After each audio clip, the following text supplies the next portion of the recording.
City of Jerusalem, Chapter 15 The Crusades. The Big Question. Why did the Christians launch the Crusades? The First Crusade, on November 27, 1095, Pope Urban II gave a rousing speech to a congregation in southern France. The Muslims, he said, had invaded Jerusalem. Christians had a duty to claim it back. The crowd screamed in support. God wills it, they chanted. Thousands of men, inspired by the Pope's words, went to war. The First Crusade had begun. Jerusalem was the whole city of the Muslims, Christians, and the Jews. Remember, all three religions had a common root. Pilgrimages to Jerusalem had remained common for Christians after it became a city within the Islamic Empire, but recently it had become more difficult to access Jerusalem. A new Turkish group called the Seljuks had invaded it and did not welcome Christian pilgrims. This is one of the reasons that the Crusades were launched. There are other possible causes. Some believe the Pope was trying to win more power in Europe by uniting soldiers and kingdoms behind him. Others think it was a way to stop war between Christian nations by having them target a new enemy. Whatever the cause, the Crusades were a surprise for most Muslims.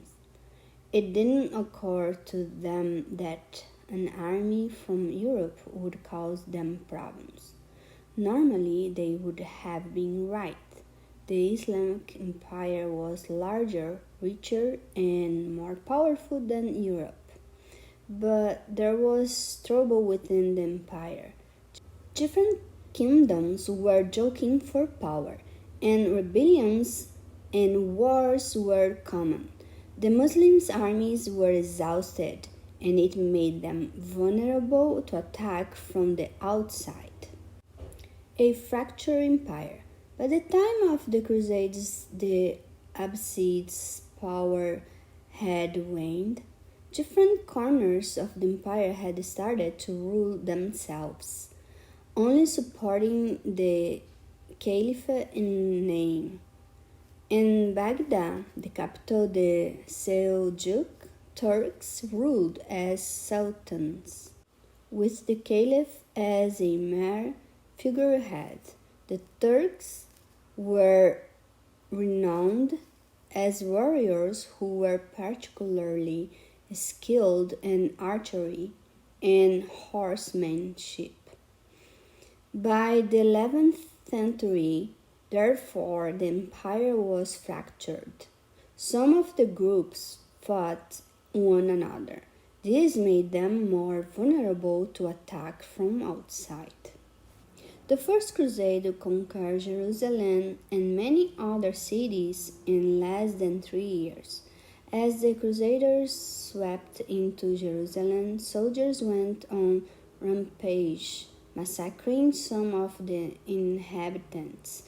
In a letter to a relative, an elderly Jewish man described the massacre. They killed everyone in the city, Muslims or Jews. The few who survived were made prisoners. We all hoped that our Sultan would chase these men away. But time after time our hopes failed. Yet to this very moment we hope that God will give our Sultan's enemies into his hands. The Second Crusade. The First Crusade had been a success for the Europeans.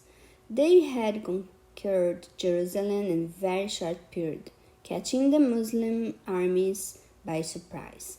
For 40 years they ruled successfully, establishing large castles to defend their territory. But the Muslims were regrouping In 1144, they launched a successful attack on Edessa, a large city held by the Crusaders. The fall of Edessa signaled the first major Muslim victory against the Crusaders and prompted a second crusade from Europe with new armies. While the first crusade was a victory for Europe, the second was a humiliation. The armies of the Second Crusade did not ever try to reconquer Edessa. Instead, they tried to attack the great city of Damascus in 1148. They were defeated and had to retreat. The battle between the Crusaders and Muslims. Saladin and the Third Crusade. Saladin, the first Sultan of Egypt and Syria, and the founder of the Ayyubid dynasty. Salah ad-Din, or Saladin to the Europeans, is one of the most remarkable leaders in history. Before the Third Crusade, he had followed his uncle, a famous general, and conquered many of the fractured Islamic territories, including Egypt and Syria. He was a great military leader and was also seen as a wise, compassionate man. Saladin was initially willing to leave Jerusalem in the hands of the Christians, and he signed a treaty promising this. But then one of the Crusader leaders, Reynold the Chatillon, broke the treaty. This caused Saladin to attack the Crusaders, defeat them, and capture Jerusalem in 1187. It was these events that sparked the Third Crusade, led by one of the most famous warriors in medieval Europe, King Richard I of England, known as the Lionheart for his bravery. The Mamluks. Early in Islamic history, beginning with the Umayyads, the caliphs had started to rely on soldiers from outside of Arabia. People from across the empire joined their armies, including non-Muslims.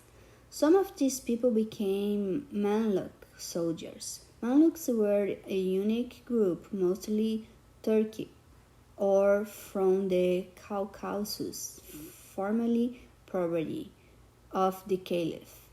They started training from a very young age. Boys as young as 13 were converted to Islam, placed in barracks, and worked intensively to learn archery, sword fighting, and horsemanship. They developed deep friendships with one another and loyalty to their officers and caliph.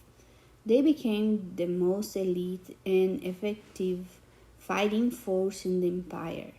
Many Mamluks themselves rose to power, becoming generals of the armies. Often only those who were Mamluks were important fighters in the later Crusades, and eventually, after they defeated the Crusaders, they formed a dynasty of Mamluks that ruled Egypt, Syria, and most of Arabia.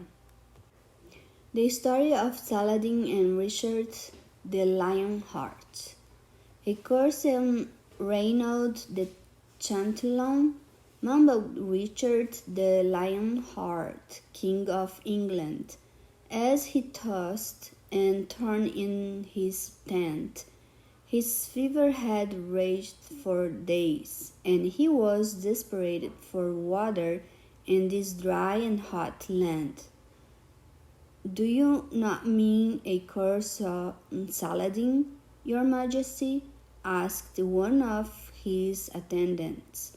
"No, I do not," snapped the king, who hadn't realized he had spoken aloud. "Reynold got us into this mess," Saladin signed a treaty promising to leave Jerusalem alone, and Reynald broke it. We all knew he was an evil man, but attacking those Muslim caravans was stupid as well as wicked. Now I'm suffering, desperate for cool water in this terrible land because of Reynald's actions. But, sir, protested his attendant, Reynald the Catalan was our ally. He died a valiant death at the hands of Saladin. Ali? The king asked incredulously, his cheeks flushing hotter. Ali? The man was menace. Remember when he decided to attack the Emperor of Byzantium? He asked that great Christian leader, the Patriarch of Antioch, to finance his war. When the Patriarch refused, Reynald had the poor man stripped, beaten, covered in honey, and left in the hot sun. When he was finally released, the Patriarch was so exhausted, he agreed to give Reynald as much money as he liked. No, with allies like that, the king continued, we are in the little need of enemies. In truth, I cannot blame Saladin for killing him and retaking Jerusalem. Your Majesty, I do not understand, said the poor bewildered attendant.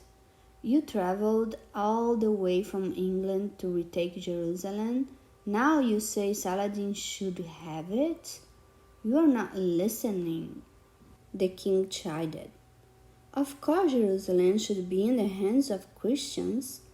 That doesn't mean that I think Reynald behaved well.